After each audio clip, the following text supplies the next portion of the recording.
ये video the Hindu में 9 मई 2023 को द हिंदू में प्रकाशित Buddhism India soft power projection tool का हिंदी अनुवाद है। इसमें मुख्य मुख्य बिंदु उठाए गए हैं और इस प्रकार के जो लेख हैं वो मुख्य परीक्षा के लिए बहुत ज्यादा उपयोगी होते हैं। अब 20-21 अप्रैल 2023 को नई दिल्ली में विश्व बौद्ध शिखर सम्मेलन आयोजन हुआ और इस प्रकार के आयोजन का भारत के लिए क्या महत्व है, क्या एक संदेश है, यह भारत आगे इस मामले में इस ऐसे मैटर में क्या कर सकता है, कुछ ऐसे बिंदु को उठाया गया है और जहां तक ये कोशिश की गई है हिंदी अनुवाद किया है, कुछ अपनी तरफ से मॉडिफिकेशन भी मैंने किया है इसमें। अच्छा, भारत के लिए महत्व बौद्ध कूटनीति, क्योंकि भगवान बुद्ध शांति के अग्रदूत हैं। शांति, अहिंसा और सहयोग की उनकी जो शिक्षाएं हैं एक प्रकार से बौद्ध कूटनीति के अंतर्गत आएंगी वो। तो इस प्रकार के शिखर सम्मेलन बौद्ध कूटनीति को प्रोत्साहित कर का एक भारत के लिए महत्वपूर्ण अवसर था।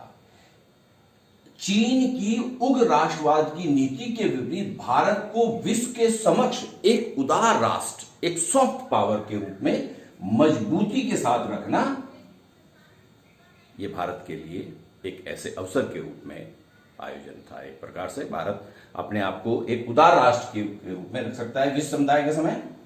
विश्व बौद्ध समुदाय से जुड़ना, क्योंकि इसमें जापान, दक्षिण कोरिया, थाईलैंड, कंबोडिया, ताइवान जैसे राष्ट्रों से करीब लगभग 200 प्रतिनिधि आए और भारत के लगभग सारे बौद्ध संगठन थे इसमें पार्टिसिपेट हुए। तो एक साथ एक मंच पर जो विश्व बौद्ध समुदाय आए। और दूसरा महत्व है बौद्ध कूटनीति को बढ़ावा देने हेतु भारत ने अब तक क्या क्या प्रयास किए हैं।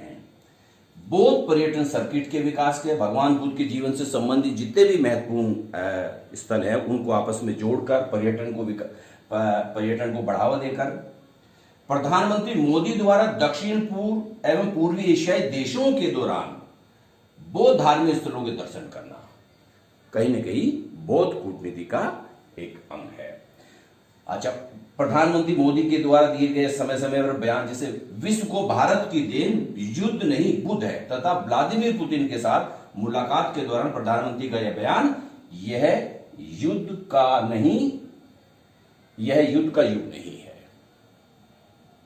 इस प्रकार के बयान कहीं न कहीं भारत की जो उदार छवि है समाज के विश्व पटल पर उसको प्रदर्शित करता है।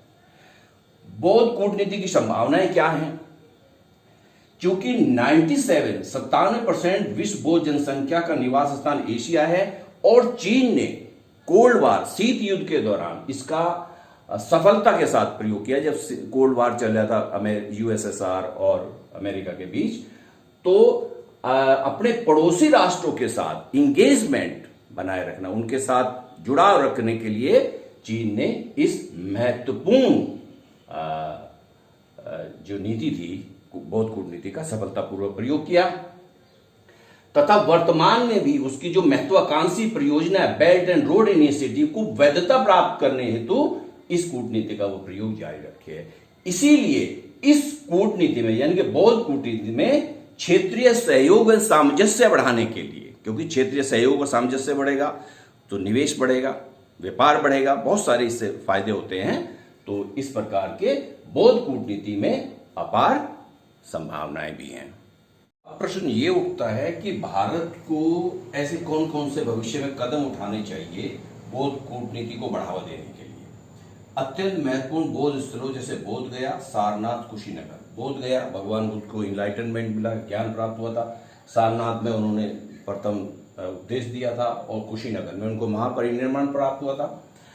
विदेश में स्थित होने के कारण भारत बौद्ध कूटनीति के क्षेत्र में अन्य राष्ट्रों की तुलना में बढ़त प्राप्त की है, क्योंकि भगवान बुद्ध की कर्मस्थली जो है भारत ही रही है।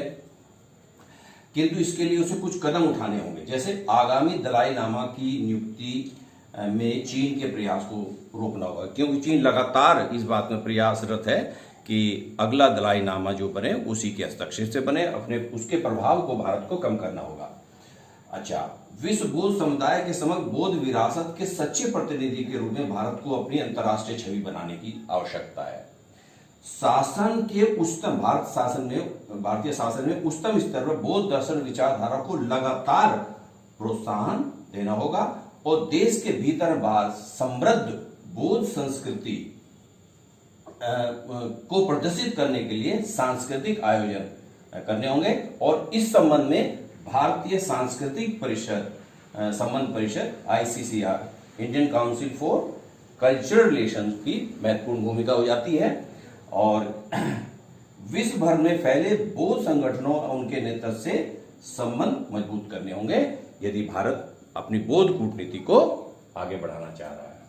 अच्छा, छठा पॉइंट ये है, बौद्ध विरासत को बॉलीवुड के माध्यम से प्रोत्साहित करना होगा क्योंकि बॉलीवुड बहुत भगवान बुद्ध से संबंधित जो नैरेटिव्स हैं, आख्यान हैं, वृतांत है, उनको उस पर बहुत ज्यादा काम नहीं किया है जैसा कि चीन में किया है। चीन ने सिनेमा के माध्यम से बौद्ध वृतांतों एवं आख्यानों को प्रसारित करने में प्रभावी प्रयोग किया है और भारतीय सिनेमा इस मामले में कहीं ना कहीं हमारा जो है बॉलीवुड पिछड़ गया है। निष्कर्ष रूप से हम कह सकते हैं क्योंकि भगवान बुद्ध शांति के दूत थे, इसलिए उनकी शांति, सद्भावना और सहयोग की शिक्षाएं ऐसे कठिन समय में विश्व रंगमंच पर भारतीय कूटनीति के लिए एक पथ प्रदर्शन का कार्य कर सकती है। अच्छा, साथ ही इस प्रकार की कूटनीति भारत को एक ऐसे उत्तरदायी राष्ट्र के रूप में जो शांतिपूर्ण सहयोग तथा क्षेत्रीय स्थिरता के प्रति प्रतिबद्ध है, उसकी ऐसी छवि को और मजबूती प्रदान कर सकती है क्योंकि एशिया में, खासकर दक्षिण एशिया में या दक्षिण चीन सागर में देखें तो चीन की जो उग्र राष्ट्रवाद की जो नीति है वो क्षेत्रीय स्थिरता के लिए जो है खतरा मानी जाती है। ओके।